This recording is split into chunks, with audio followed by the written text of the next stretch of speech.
Hi! Welcome to Silliman University. I'm April and I'm your campus ambassador for today. This university was founded in 1901 by Dr. David Sutherland Hibbard along with his wife, Mrs. Laura Crooks Hibbard. This is Dr. David Hibbard's statue. He was the first president of the university, he was a missionary, and an educator. Just behind his statue is a building dedicated to his name. This is Hibbard Hall. Established in 1932, this building used to be the university library, it also used to be the student center, and eventually a place for the fine arts department. But at present, this building on the first floor houses our registrar's office, admissions office, and on the second floor, it houses the Silliman University Anthropology Museum. We are now at the entrance of the Silliman University Anthropology Museum. The museum is open from Monday to Saturdays from 8 a.m. to 12 noon and 1:30 p.m. to 5 p.m. It is also open on Sundays and holidays but by appointment only. The general admission fee of the museum is 100 pesos and with a 20% discount for senior citizens that's 80 pesos and for students it's only 40 pesos. Alright, so let's go inside.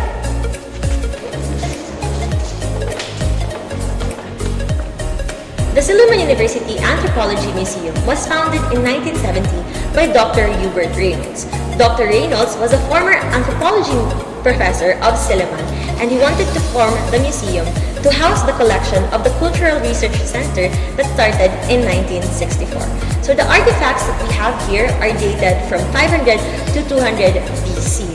The collection that we have here are from all over Luzon, Visayas, and Mindanao and are categorized to ethnological and anthropological collections. So, this museum was first housed on the second floor of Silliman Hall, or also known as the oldest building here in Silliman University. They transferred the museum here to the second floor of Hibbard Hall in 2015. The collections of the museum are arranged in chronological order, starting from this corner of the museum, the Bakong excavation. So the Bakong excavation was actually found in Magsuho, a particular place in Bakong, and this is a map that shows the morphological analysis of the collection that we found from that excavation.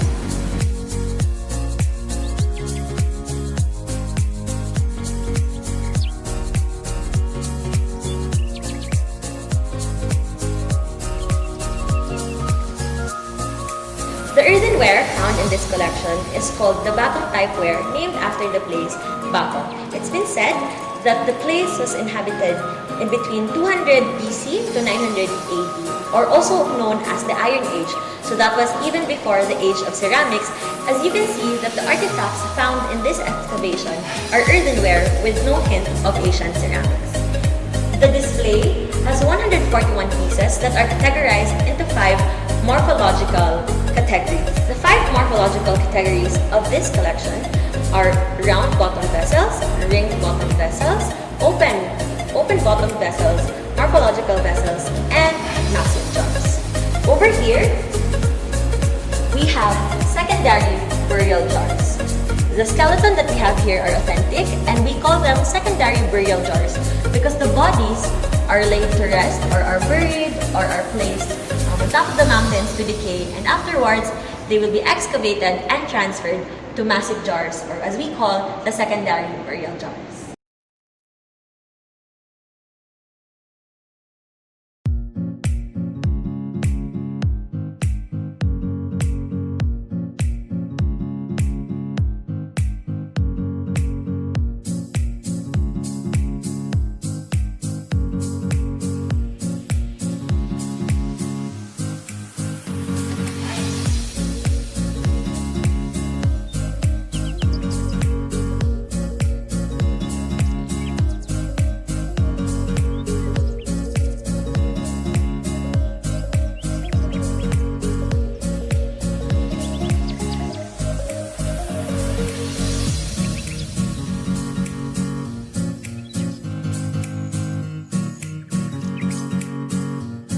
So over here, we have burial cover knobs or covers of the secondary burial jars. It's been said that the more intricate the design of the cover knobs are, the higher of status the person that was laid to rest in that jar is.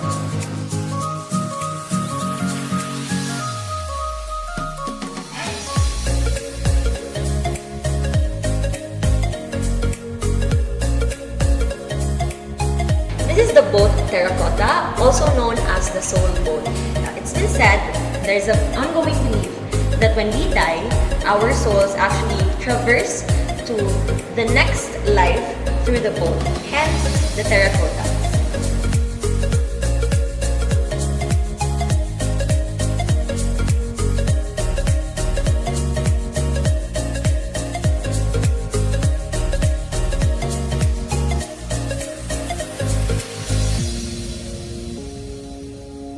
So over here is a boat coffin that was found in the early 1970s from back home here in Negros Oriental. This boat coffin is made out of dune wood, and during the pre-Hispanic era, this is how they would bury their deceased. So they would put the deceased in the coffin, and they would either place it on the hilltop or in the house of the deceased, or they would let it go by the river. Again, due to the belief that when we traverse to the afterlife, we go through it by a boat. So in this part of the museum, we can see that there's already a display of ceramics. That means we have officially entered the era of trade and barter. This part, we have ceramics from the Song Dynasty of China. So over here, we have tools that were actually commonly used back then. So this one is the stone a day. So it's also called as the Nippon Salite, or teeth of the lightning. So they say that when a lightning hits a tree, when it falls apart, it's actually this sharp, and they use this as a polished stone tool for woodworking. And over here, we have a stone tool we call the bark beater. So this is used to make textile from the bark of a tree. So it was excavated during the Tang period in the coastal area of Escalante in Negros Occidental. And over here, we have secondary burial jars from the Chinese. So again, this is part of the Song Dynasty or the Song period. And as you can see, they have carvings, intricate designs in their burial jars. It's been said that the more designs or the more intricate designs, particularly for example the dragon that is engraved in a burial jar, that means the person that has been laid there again has a high status in society when he or she were still alive.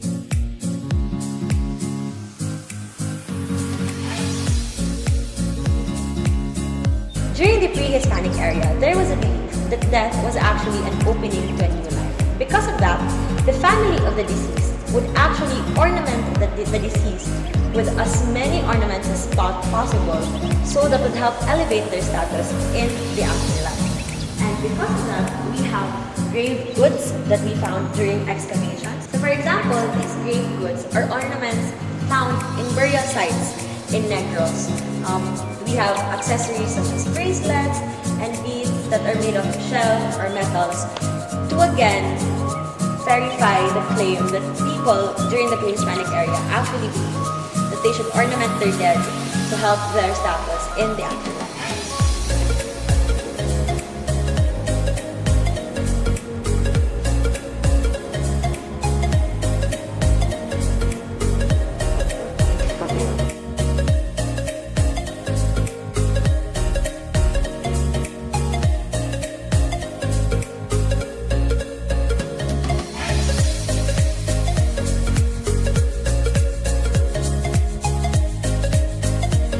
So this is an elaborate timeline of the Philippine history. This used to be a moving exhibit by the National Commission for Culture and the Arts and the National Historical Institute. It has been with us here in Silliman University for around 20 years now.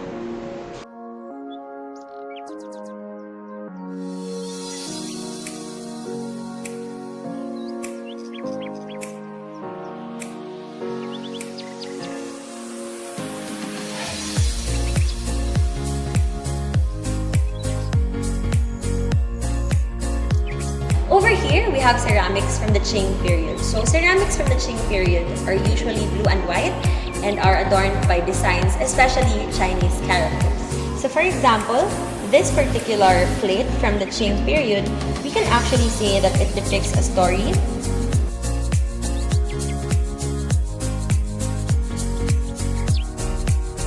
The center of the museum is called the Changing Gallery or the exhibit area. Every once in a while, the exhibit here changes depending on who wants to exhibit their artwork.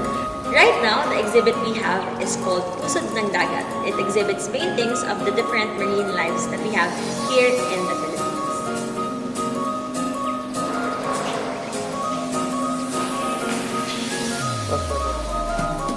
So this side here of the museum is the archaeological part of our entire display.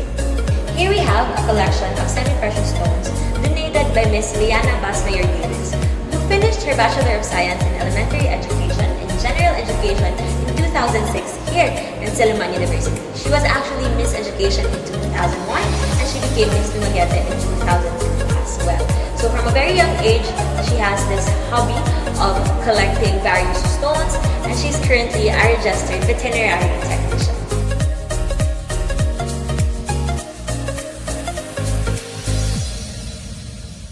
Welcome to the ethnological part of our museum. All the displays here are categorized into the major island groups that they belong to. So all the displays that are in the yellow part are from Luzon, the ones in red are from Visayas, and finally the ones colored blue are from Mindanao. So over here, we actually have household tools from the different tribes of Luzon. We have fishing tools and we have farming tools. Over here, we even have what they would use, for example, as napkin. They would use bark cloth for a sanitary napkin or diaper, and they even actually have girdle even then. And the rest of this are household tools by the tribes of Luzon. Over here, we have from the Mangyan tribe. This is an example of a skirt that is used by the women in that tribe. And over here are from the Tagbanwa tribe. The Tagbanwas are from Palawan. The Tagbanwas also have an intricate culture of wood carvings. So here we have samples of the Tagbanwa sculpture. What they do is they blacken the wood first, and then they would etch out motifs in the darkened wood, therefore exposing the white part of the wood. That's why their carvings look like this.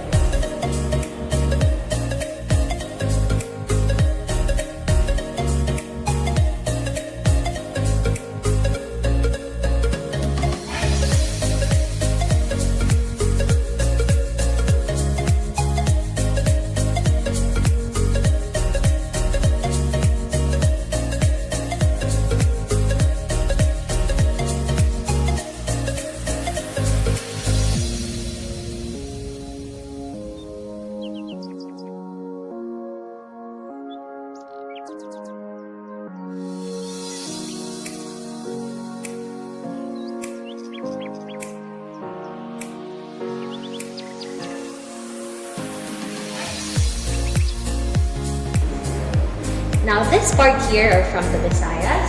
This particular collection of pottery actually came from Dumaguete, our very own, from Daro here in the locality. So we have earthenwares, clay potteries that are from here, and here we have the mortar and pestle that is familiar to us in Negros Oriental. It's used to flatten rice grains or whatnot, but in the younger generation, it's more famous to be used for delicacies such as linuya.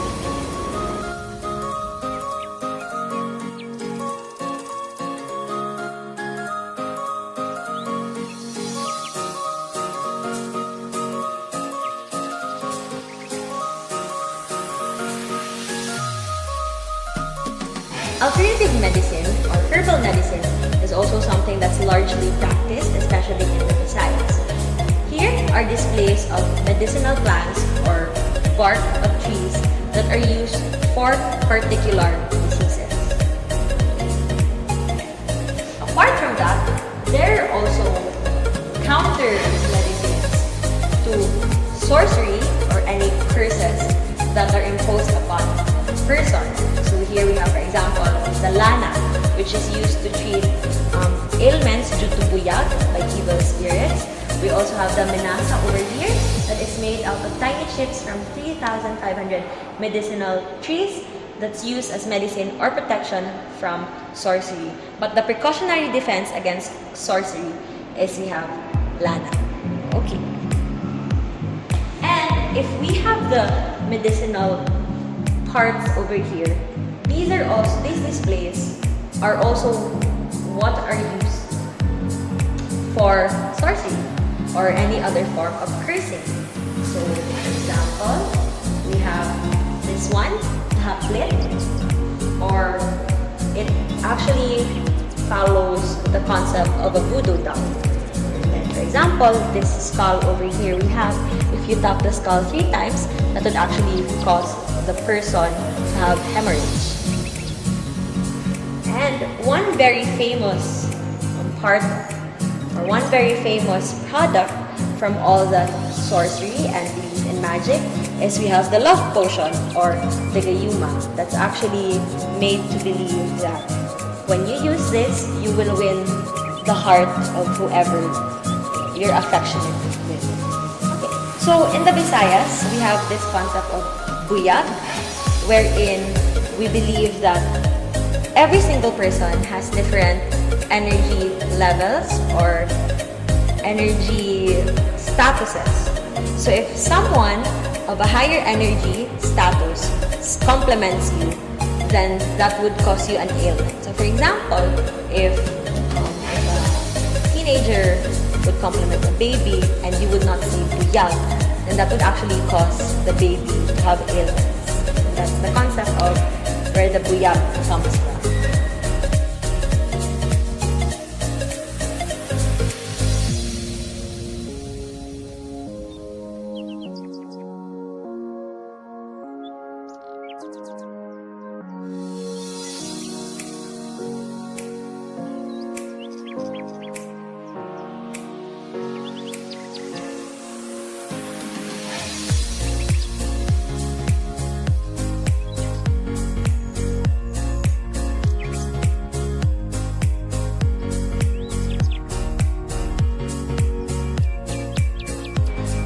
You'll notice that most of the displays from Mindanao are actually either made out of brass or copper, and they also have a lot of accessories that they would use as ornaments. So the displays that we have here are from the different tribes of Mindanao.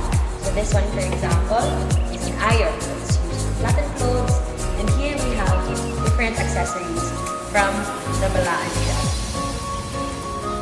This part, we have musical instruments from Mindanao, and they actually form the Kulintang ensemble. So this one, for example,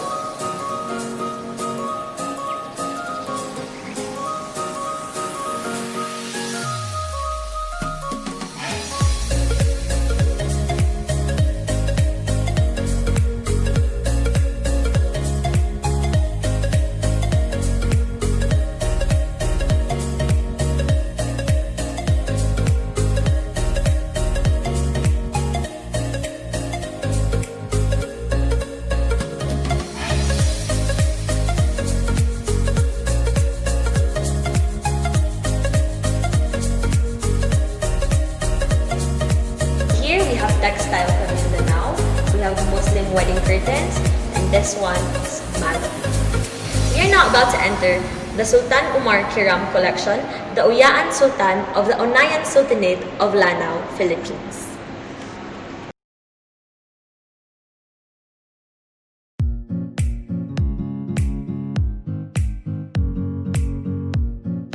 Over here, we have bangkaws, or what we call ceremonial spears. So they're not used for actual battle, but they're just used for occasions and are only for display.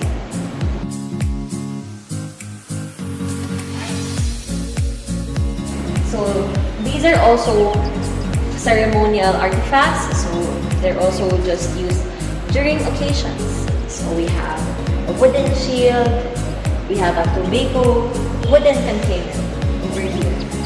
We have a fruit tray. This is a brass tray that is embossed with oak here design. And this is a bigger version. that for true. And then we also have different swords here. So here we have a sword with a single-edged sword. And this part we have what we call the kris, or this is a warrior sword. And you notice the differences of their form. This is the batawi. These are decorative buttons that are made of brass filigree. So they're just used to adorn the clothing of whoever is gonna wear them. And here we have the belt and buckle of Sultan Umar Kiram. And these are the prayer beads that the Muslim use when they pray.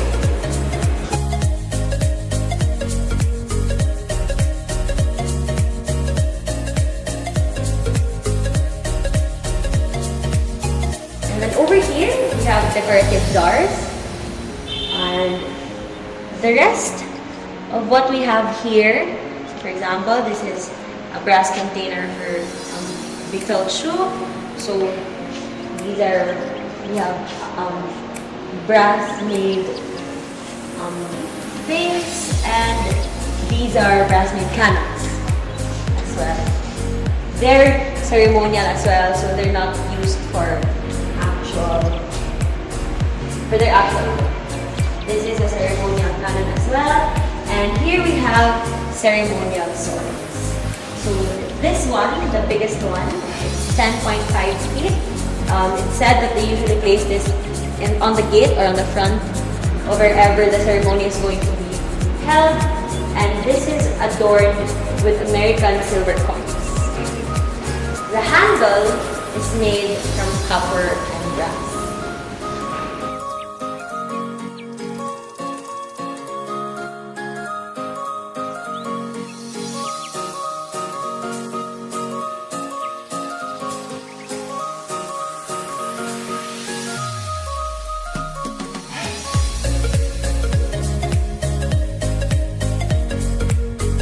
This part of the gallery holds the Silliman memento. So what we can find here are things that have been used way back since Silliman's inception and can no longer be used in present times.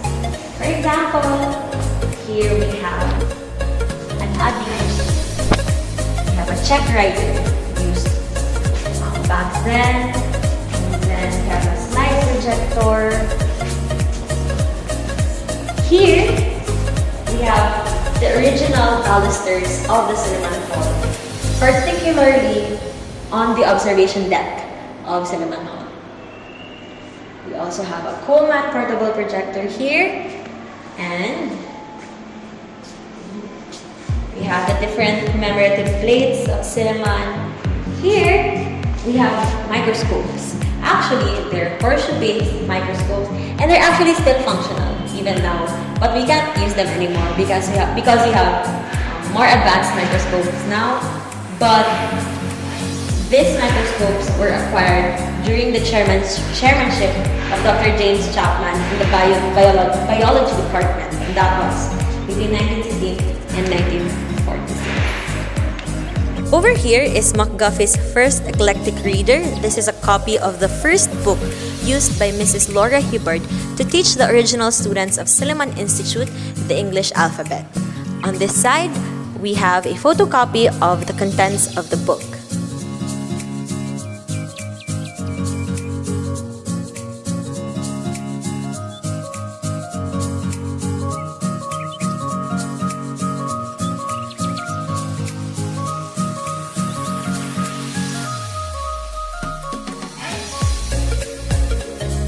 And finally, over here, we have capies door. It's named capies door because it's made out of apitong wood and capies shells. This door used to be a part of the Alice Fullerton Hall, which is now currently the Graduate School Program building.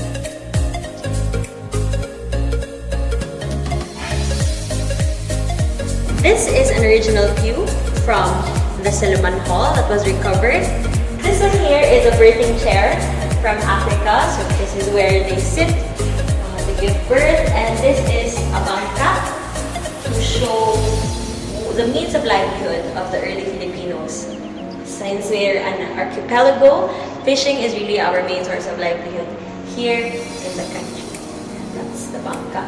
which is still even used now by fisher folk who do not have the fancier means of fishing. And this one is a table that is made out of yakal wood that was donated by attorney Agustin Locsin to the museum.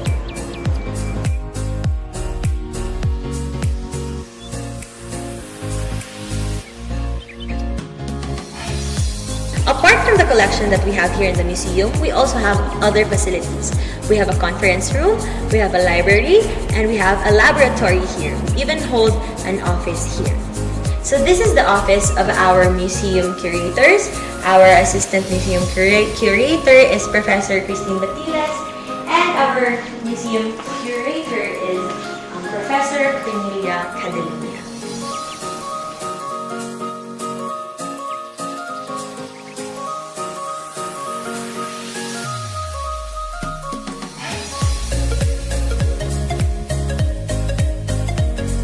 Welcome to the Ronald Hecky Villanueva collection. When the Hibbert Hall housed the University Library, this part actually contained the Filipiniana section. Now, we have different references and books on anthropology. Ronald Hecky was actually the son of the secretary of President Fidel V. Ramos. So when they went here to Silliman, that's when they decided to give this donation to the university.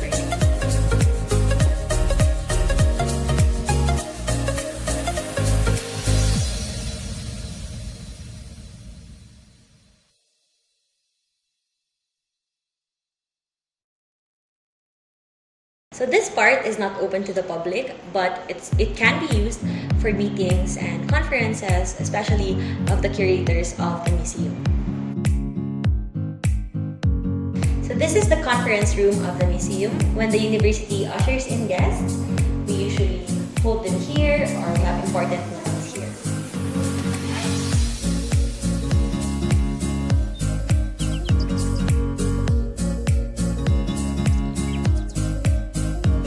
Finally, this is the laboratory room of the museum.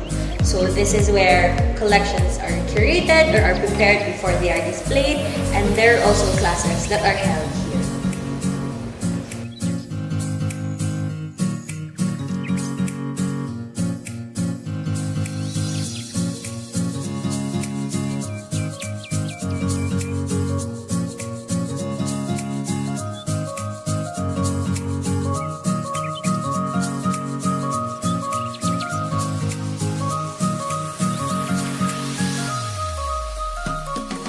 That's it for the Silliman University Anthropology Museum. If you want to know more, you may check out anthromuseum at su.edu.ph. We hope to see you around here soon.